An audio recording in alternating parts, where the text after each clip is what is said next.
జీ5 ఉండగా మీ favourite TV shows ని మీరు అస్సలు మిస్ అవ్వలేరు. Complete free. ఇందులో ఏం కిరికిరి లేదు కదా. నన్ను అనుమానిస్తున్నావా? నువ్వు కాబట్టి అనుమానిస్తున్నాను. దాని మీదొట్టే.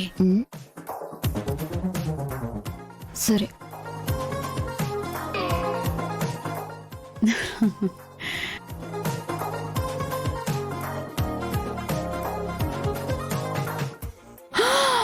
అయ్యో బాబోయ్, ఏమైంది వదినా? మీ ఆయన ఈ మధ్యన నీకు దూరంగా ఉంటున్నాడా? అవును, ఈ విషయం నీకెలా తెలుసు? తల్లో పూలు పెట్టుకున్న పెళ్ళాన్నే దగ్గరికి తీసుకుంటారు కాని పేలు పెట్టుకున్న దాన్ని ఎవరి దగ్గరికి రానిస్తారే? పేలా? ఇదిగో చూడు.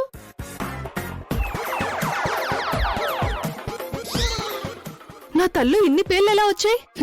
నా తల్లోంచి తీసి నీ తల్లో పెట్టానా? ఈ పేలు నీలాగే అశ్రద్ధ చేసావంటే తలనే కాదు కపాలని కూడా కన్నం పెట్టేసి నీ బుర్రలో ఉన్న మెదడును కూడా తినేస్తాయి. అప్పుడు పిచ్చిదాని వైపోయి రోడ్ల మీద తిరుగుతావు. అయ్యో వద్దొద్దు, ఇప్పుడెలా? డోంట్ వర్రీ, నీలాంటి వాళ్ళ కోసమే తెనాల్లో తైలమని దుబాయ్ నుంచి తెప్పించా.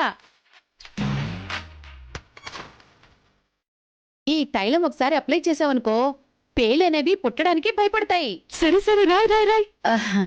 కాకపోతే ఈ తైలం కొంచెం కాస్ట్లీ, 1000 రూపాయలు అవుతుంది. పర్లా పర్లా, రాసాయి రాసాయి.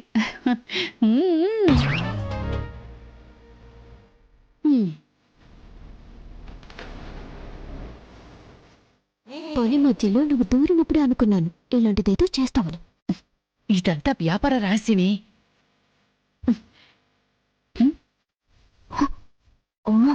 అది కుప్పనునే. మా ఇంటి ట్యాప్లో వచ్చేది వాటరే, గంగా నదిలో పారేది వాటరే, కానీ గంగాజలం అంటే కాస్ట్లీ కదా.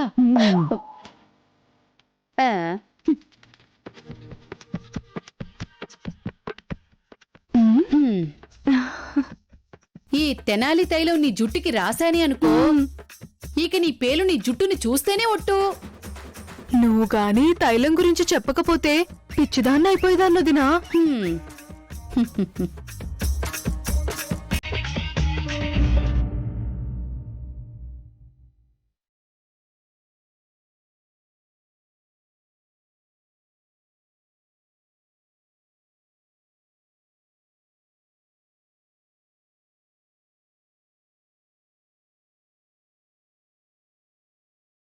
గుడ్ మార్నింగ్ బాబాయ్. గుడ్ మార్నింగ్ రా. ఏంటి రామూర్తి గారు, ఈ మధ్య మా షాప్ వైపే రావడం మానేశారు? కొంచెం పనిలో పడి రాలేదమ్మా. అవును, అమ్మాయి నీళ్ళొసుకుందంట కదా? అవునమ్మా, ఇంటికి తీసుకొచ్చాం. ఆహా.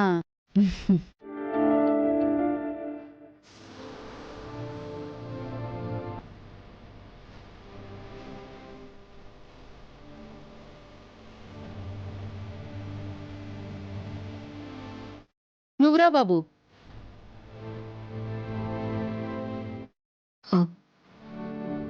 బాబాయ్ ఇదించు. ఇవి దేనికమ్మా? అమ్ముంది. ఇప్పుడెంత డబ్బు నాకిస్తున్నావు ఎందుకమ్మా? ఎప్పుడు క్లీన్ సేవ్ లేకపోతే ఒప్పుకొని నువ్వు గడ్డం మాసినా అలాగే వచ్చేసావంటే నువ్వు ఎంత ఇబ్బందుల్లో ఉన్నావో ఆ మాత్రం అర్థం చేసుకోలేనా? కానీ అమ్మా. ఏం కాదు, నీ దగ్గరున్నప్పుడు ఇద్దుగాని. పోలీసు వాళ్ళని చూస్తే భయపడే వాళ్ళని చూశాను. లంచాలు మెక్కుతారంటూ ఎగతాళి చేసే వాళ్ళని చూశాను. కానీ వాళ్ళ కంటి వెనకాల ఉన్న కన్నీటిని చూసేదాన్ని. నిన్నే చూస్తున్నానమ్మా. డిపార్ట్మెంట్లో మీలాంటి సిన్సియర్లు కూడా ఉంటారని ఎగతాళి చేసేవాళ్ళకి ఏం తెలుసు బాబాయ్? క్రాంతి గారు, నేనేనండి. మీకు స్పీడ్ పోస్ట్ వచ్చింది, సంతకం పెట్టండి.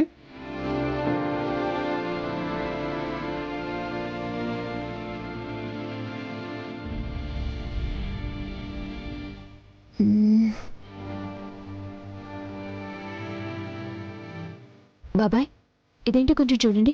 ఓకే అమ్మా.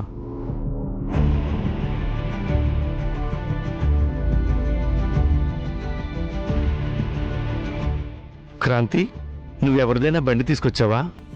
ఆ, చిన్న పొరపాటు జరిగి తీసుకొచ్చేసాను బాబాయ్. వాళ్ళు నీకు నోటీస్ పంపించారమ్మా. ఆ బండి వాళ్ళ సొంతమని వెంటనే తీసుకువచ్చి అప్పగించకపోతే జరగబోయే పరిణామాలు ఎదుర్కోవాల్సి వస్తుందని దీని సారాంశమమ్మా. క్రాంతి, వెంటనే వెళ్ళి జరిగింది చెప్పి వాళ్ళ బండిని వాళ్ళకి ఇచ్చేయడం చాలా మంచిదమ్మా. లేదంటే కేసు అవుతుంది. ఆ, నిన్ననే ఇచ్చేద్దాం అనుకున్నాను బాబాయ్. అక్క పెళ్లి చూపుల పనుల్లో పడి ఆగిపోయాను. ఇచ్చేస్తాను. సరే అమ్మా.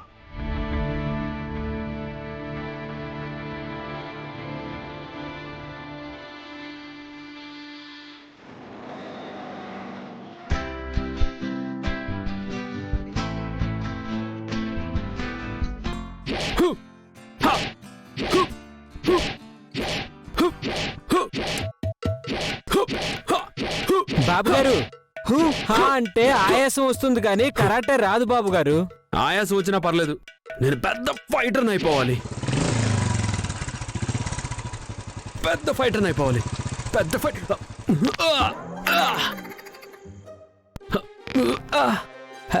ఏమైంది బాబు? నడుం పట్టేసింది. అటు చూడు.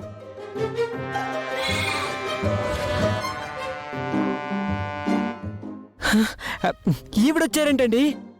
ఎవరిని కొట్టడానికో? ఏమండి, మా ఇంటికి ఎందుకు వచ్చారండి? చిన్న పనుండొచ్చాను.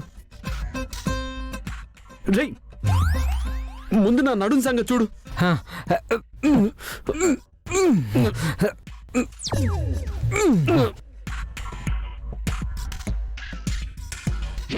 అది అలా సెట్ అవుతుంది కానీ మీరు తప్పుకోండి.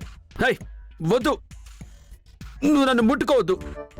లారీ గుద్దిన కరెంటు పోరులో అంగిపోయారు. సెట్ చేస్తానంటే వద్దంటారేంటి? నువ్వేం సెట్ చేయక్కర్లేదు, వెళ్ళు. వద్దంటున్నానా? ష్!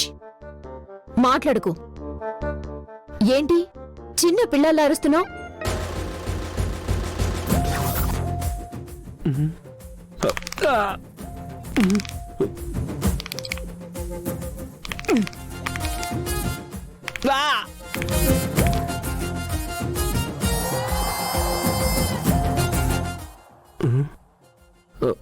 అరే, సెట్ అయిపోయింది. ఏయ్, నువ్వు మా ఇంటికి ఎందుకు వచ్చావు? చెప్పాగా పని మీద వచ్చానని. నువ్వు మా ఇంట్లోకి వెళ్ళడానికి ఒప్పుకోను. ఇప్పటి వరకు కరాటే ప్రాక్టీస్ చేసి అలసిపోయావు. పాలు పట్టించమ్మా.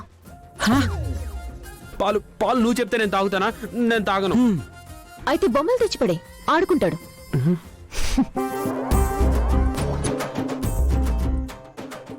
పాలు బొమ్మలు అంటుందేంట్రా? నేనేమన్నా చిన్నపిల్లోనా?